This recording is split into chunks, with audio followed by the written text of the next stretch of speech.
Naam, karibu tena mtazamaji kwenye habari zetu, habari motomoto zenye ukweli kutoka Kenya na duniani kote. Jina langu ni Eric Masha Douglas. Naam, je, huu ndio mwisho wa Rigathi Gachagua katika siasa za Kenya?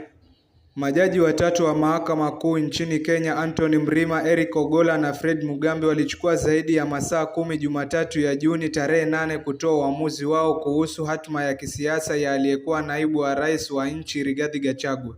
Mtazamaji wangu, ili kuzidi kupata habari motomoto kwa wingi, bonyeza subscribe, like, share. Na baada ya kusoma kurasa zaidi ya 300 ya uamuzi huo, watatu hao walionekana kutia msumari wa moto kwenye kidonda cha Rigathi Gachagua ambaye alikuwa na matumaini makubwa kwamba jina lake lingesafishwa. Gachagua mwenyewe amesalia kimya na hakufika mahakamani kusikiliza uamuzi wa mahakama, na badala yake aliwatuma mawakili wake mahakamani. Ile alipokuwa kanisani Jumapili Juni tarehe 7, kinara huyo wa chama cha DCP alionekana kuashiria kwamba ikiwa dua yake haitapokelewa na malalamishi yake kutupiliwa mbali na mahakama kuu, basi angewaamrisha mawakili wake kujiandaa kuwasilisha kesi mbele ya mahakama ya rufaa. Kwa mujibu wa sheria za Kenya, Gachagua ana siku 14 za kuwasilisha kesi mbele ya mahakama ya rufaa na siku zingine 30 za kunakili kesi hiyo. Aidha, watakaotajwa kwenye kesi hiyo wanapaswa kujulishwa rasmi kisheria katika siku 7 za Gachagua kuwasilisha kesi hiyo mahakamani.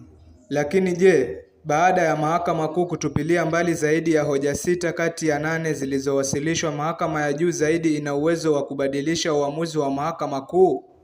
Rais wa chama cha mawakili nchini Kenya, Charles, anahisi kwamba pande zote zilizohusika kwenye kesi hii ina masuala mengi ya kisheria ambayo yanaweza kujadiliwa mbele ya mahakama ya rufaa.